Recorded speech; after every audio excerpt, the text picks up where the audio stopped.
Ladies and gentlemen, thank God we've made it through the weekends together. It is Monday, May 6th, 2013, and this is the Day 9 Daily, where ordinarily we learn to be a better gamer. But it's Monday, so it's time to dick around. I am particularly thrilled that one of my thumbs is functioning in the cracking department. Even though the other one will not measure up, I know that my neck is always an ample tool. Now it's time to begin a show. So good. Let me tell you a little bit about what we're going to be doing today. This is Funday Monday, whereby we play StarCraft 2 under absolutely insane and ridiculous constraints in order to test the limits of how we can win in StarCraft, and most importantly, how we can entertain. In today's Funday Monday constraint, we impose the following restriction. You must not mine any gas until you have 4 bases. Seems a little bit tricky, seems a little bit difficult, but like any Funday Monday, we have an introductory game to help show you exactly the sort of things that can go on. There we go. Guys, I'd like to introduce you to the incorrect settings for Funday Monday. You know what? I'm thinking this screen region might be better, and I'm thinking that my face shouldn't cover up any of this, and I'm thinking that this should be over there. Speaking of being a better gamer, I think I'm nailing this cast. This is going great. I will give myself credit for these two things being on and on. We got music, we got sound. Let's do a real match. Interestingly, down in the bottom left-hand corner, we actually have the infamous Billy Zane, actor in Titanic, but more importantly, The Phantom, which was totally awesome. No one could pull off a purple jumpsuit the way Billy Zane can. And down in the bottom right-hand corner, from Team Bickle, it is Wolf, who, when the game starts, he has to type PP because he has paws.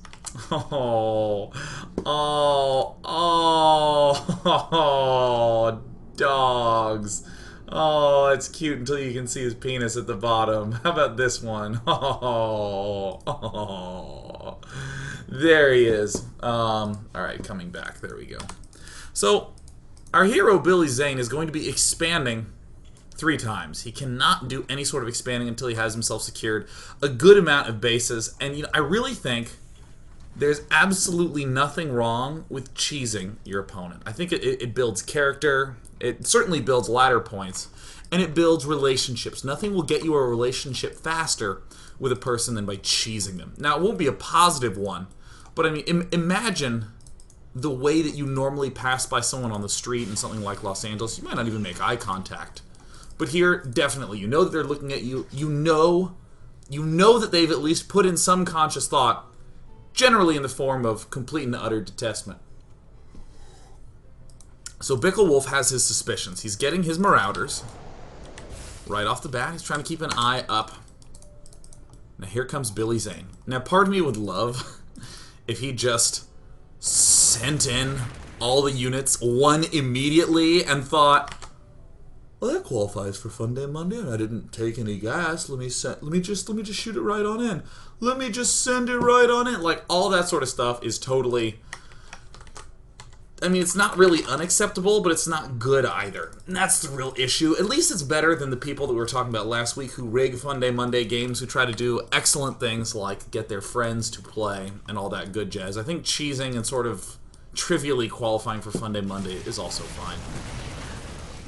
So, we begin by Billy Zane doing the bunker-on-bunker action. Excellent. Billy Zane has a plan. He's going to do the forward bunker before realizing it's a bad idea and building the backward bunker, a little bit more of a conservative cheese play. Of course, tanks coming up from Bickle Wolf. But there's absolutely no reason to fight this head-on. Once you get the tanks up, there's the cancel. And Billy Zane is already en route to getting not 1, but 2 of these expansions started. Alright, excellent. Now, if you had to choose a 4th base, I would say that this is a common option, especially knocking down these rocks. I think that this is also equally common.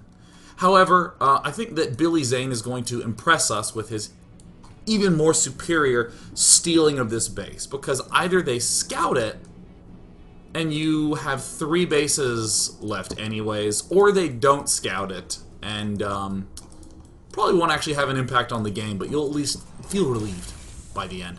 So Bicklewolf getting himself up his factory. I think everything's going reasonably here in Camp Bicklewolf's as he's trying to siege up Billy Zane. Yeah. Perfect. Of course, the issues for Billy Zane are that he has 8 dudes at this point in time. He's trying to make Marines. He has 5 Marines right now. He has 3 barracks. Pretty cool. And every good Funday Monday has a moment of prayer. This moment right here. There's a really miraculous thing that happens when you start off as a new StarCraft 2 player. Way back when I started StarCraft, when I was a little girl, I began playing and thought to myself, I need to have defense against all the possible things. And I was always thinking about these concerns, like, gotta get a missile turret up at the back. I should probably have 2 more missile turrets to defend that missile turret. I'm gonna have, like, little scouts out checking what's up. I want my line of bunkers. And for me, it was bunker, turret, tank. Like, that formation. Bunker, turret, tank. Everywhere. I didn't play Zerg yet because they didn't have tanks. They didn't have a good defense up. And I was feeling really confident in everything that I was doing. I was like, alright, this is cool. And then there's this interesting moment that happens where you take a ridiculous risk. Like, dude, I'm going to go for 1 base max carrier. And you're feeling so wicked. And then they never attack you. And in fact, once you get 5 carriers, you attack them and they die immediately. And then you realize there's a period of prayer that you can rely upon. This is the period. If Wolf attacks, Billy Zane dies. Or we'll have to pull workers. Billy Zane getting up his reactors, essentially claiming there is a 0% chance that I will have anything noteworthy unit-wise. Look at this, even getting upgrades. Well, if we're dead no matter what if he attacks, we may as well embrace it. But as long as he can control this one little tower, he should be in apt position. Like any good Funday Monday. Bicklewolf, the opponent, the enemy. Look at this. Look at all this clever defense. The tanks, the Marines. There's a little bit of Hellion harassment at the front. Nothing Billy Zane can't handle, but he does even have a planetary fortress finished and done up at the top right. This is a nice tactical base up here. It's the good old greeting with the Johnny 5 planetary fortress face up in the top right. Bicklewolf, I think, is doing his absolute best to stay alive, begin preparing for the push. I mean, Bicklewolf has probably maybe missed a couple SCVs here and there. It's hard to keep up with anyone who's going for 4 command center production. I don't know what's happening here. I don't know what this is. This is just... This is like 90% of the rooms in a mansion. You're like, well, what is this room for? Well, it's just for a couch and a painting and a chair. I mean, this base is just here to look cool. Oh, now we're having some use made out of it after we get the depots up. Alright, nice. So Billy Zane, collecting himself together, beginning and finishing his very first upgrade, one that he can call his own. And it looks like this this sort of trial period of pretending to play a real game has finally paid off. So I like this. I like the strategy from Billy Zane. He's gonna go ahead and pull back, but no problem. We have the sort of backup 4th base. We already have our tactical 4th base here. Everything seems to make a whole lot of sense. This is sort of the British imperialist, no, we do value that island way off in the middle of the Pacific. I'm sure it'll have use at some point in some way. Billy Zane retaking things. And then Wolf's in bad shape. This is the sort of game that I have a lot of appreciation for strategically, where Billy Zane just starting to realize you can never have too many barracks. If you got ridiculously lucky and cashed out, I mean, if I wind up at a candy store, I'm not going to buy 1 candy bar and leave. I'm going to buy a candy barrel and try my damnness to fill it up as full as possible before all my tendons are shaking and shivering and I can't put any more candy in it. This is basically the Billy Zane build. Now, a lot of the games did not actually pan out this well. I think this is completely needless. I don't think there's any real need to do any sort of drop. Everything's already been a smashing success. But Billy Zane, our famous Phantom actor, eliminates all that he need eliminate before realizing to himself, wait a minute, I have a huge army. He's going to push it 2-2. a nice timing. Bomber wouldn't have a fourth base at the 17th minute, but he would have had 3-3 already. And perfect. 2 racks, 11-11 cheese, into 4 base, into max push with 2-2. This doesn't actually sound like a strategy. Doesn't actually seem like legit. But such is the way of Funday Mondays. Will BKL Wolf say the GG? Of course he will. A fairly typical introductory game. A fairly expectable, a fairly not mind-blowing game, but enough to consider what the possibilities are. Let's see, what is our next game? This is perfect. Very often, when you finish a game and you want to save that replay to send to a friend, the lazy players just sort of drag it on. Dude, check out this sweet game I played. Acheron Wastes, parentheses, 52, end parentheses.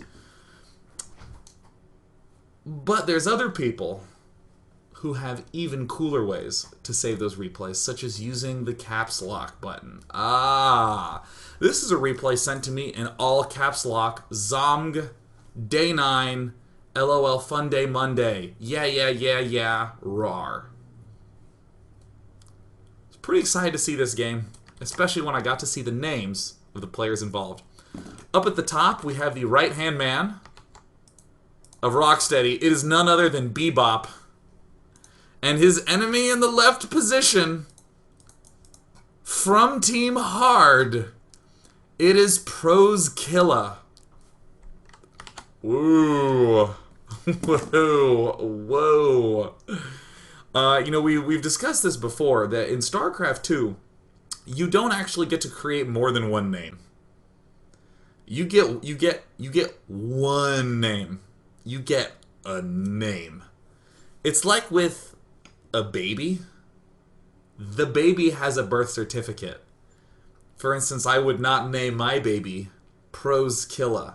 I mean, sure, Prozkilla plot has a nice little bit of alliteration. Perhaps Prozkilla Alexander plot, I think sounds well. Fine and well, but he's going to be beat up at school. So I feel like the same logic should apply if you're stepping into the StarCraft 2 field. I mean, maybe he's Prozkilla, which again, of all the consideration put in for Prozkilla, and I mean, I can only imagine the joy that must have filled Prozkilla's life upon finding Team Hard right in line with that tough image. Yes. Prozkilla legit. Prozkilla plot. Bebop with the GLHF. Prozkilla, hard Prozkilla, says you too. Now, I will do, generally, what we don't do too much. We're going to go warp speed mode. Bebop is the hero, man. He's rocking out his ultra cool purple mohawk, trying to find out where his opponent could possibly be in order to advance his goals. Alright, so far so good. He found it. He found the Nexus. Alright. Look. You know what's the best way to kill pros? Stop their air attacks before they can even build any air. Think about it. If we get these cannons up now, and he can't even have started a Stargate, he won't even want to start a Stargate. Think about it. Think about it. Alright. Now, we could have started that cybernetics core. Now, our enemy might be thinking, oh shit, there's no gas here. Prozkilla must have another base somewhere where he is mining gas. But here's the trick. There is no other base. Think about it. There's the double gas going down the pylon. Now, our hero Bebop has a wall off. It's a very roundabout path down here. You can actually just sneak a zealot right out that side. Bebop, the architect himself, going base.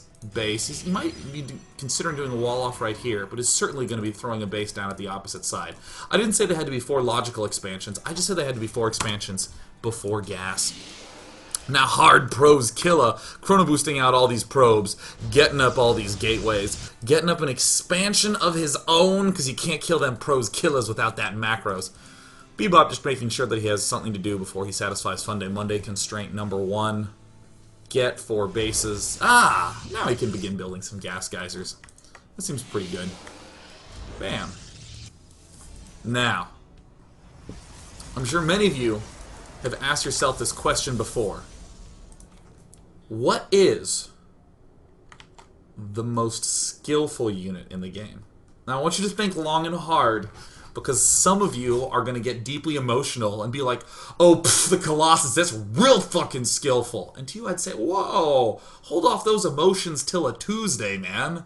This is Monday. Really, what is the most skillful? Yes, the Skill Ray is the most skillful unit.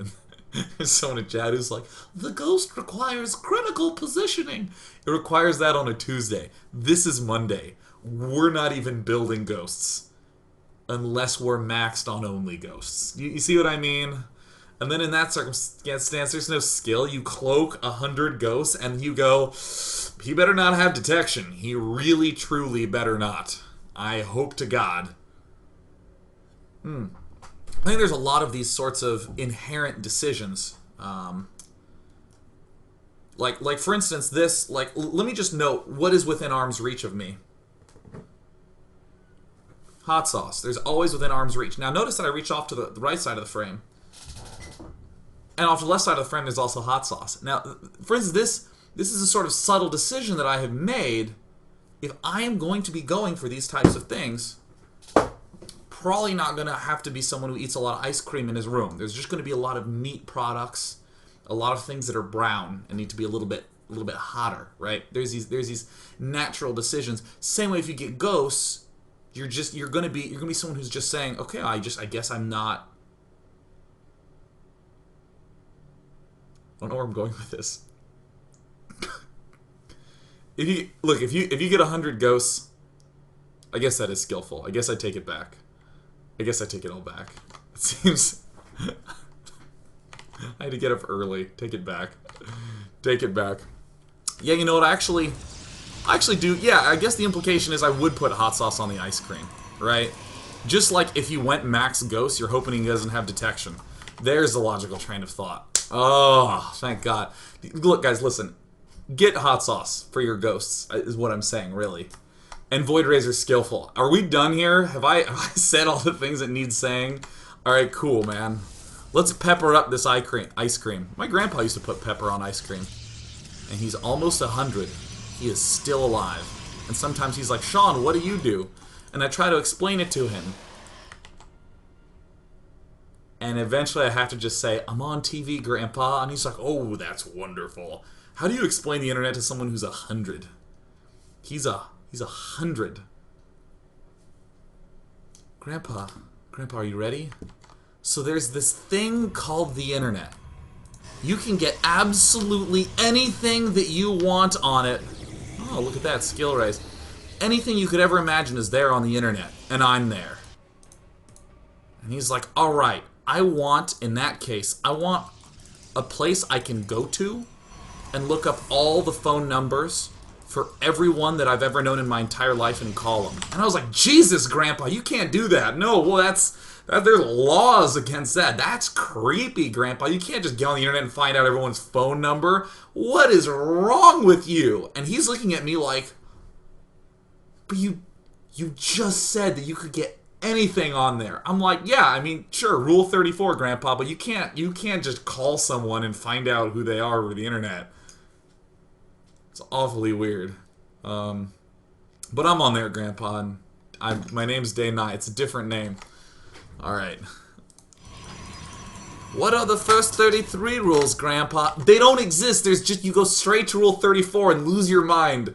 It doesn't matter, okay? Do you understand me, Grandpa? There's one rule. It's a Rule 34, and there's no other rules. There's no rules 1 to 33, Grandpa. You're never going to find those anywhere.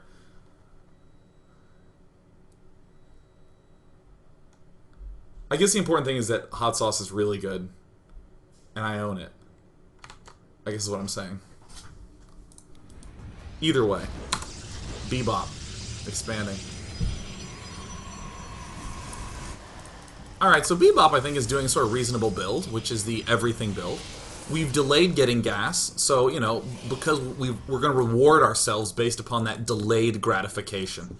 We've tortured ourselves expanding and expanding and resisting, and there's a nice juicy pack of units that are irrelevant when it comes to defending this attack. In the meantime, things are getting more skillful all the time in Pro's Killa's base. He's got that fleet beacon so he can get that +2 armor. He's got money in the bank, he's saved up, he's a man with a plan. Bebop. Here we go. Alright, uh-oh. Jeez, turn off. Okay. The usual harassment. And, you know, I was watching this game, and there came a part where, you know, I was watching and I was at, like, ×8 speed. And I was like, is this Bebop? I'm questioning what the purpose was in sending me this game, Sir Bebop. Because, I mean, if you look, this is a lot to a little. Bebop, in the moment of confidence, does it feel like money to you? Just wondering.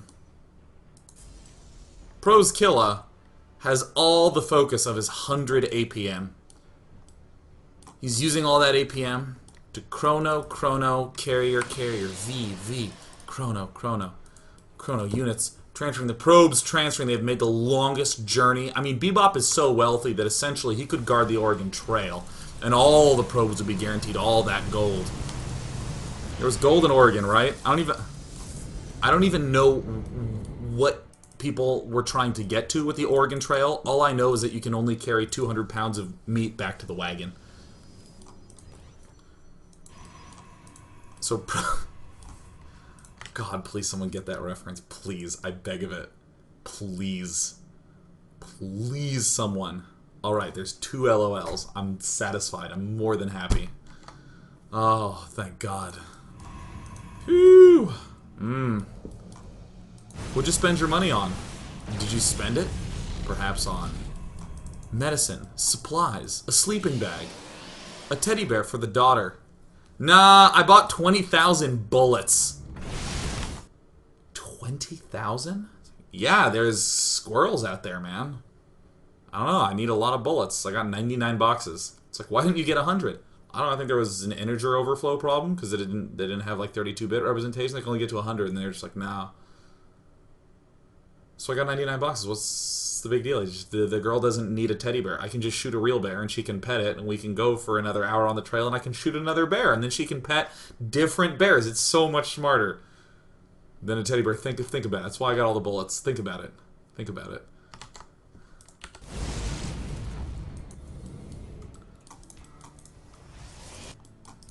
Alright. Everything I'm saying is so much more interesting than this game.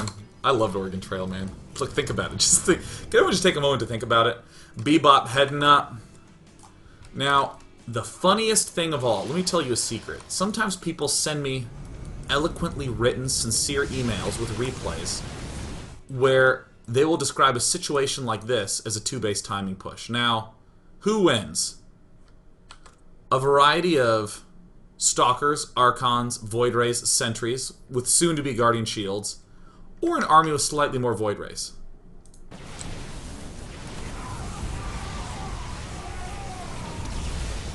By a not large margin, by a pretty considerably not... Yeah, it's... You just... So when we asked what the most skillful unit in the game was, we all realized it was the Void Ray, because here's the thing. If Void Rays let you win no matter what, and you get ladder points are a representation of skills, so therefore... To the forums.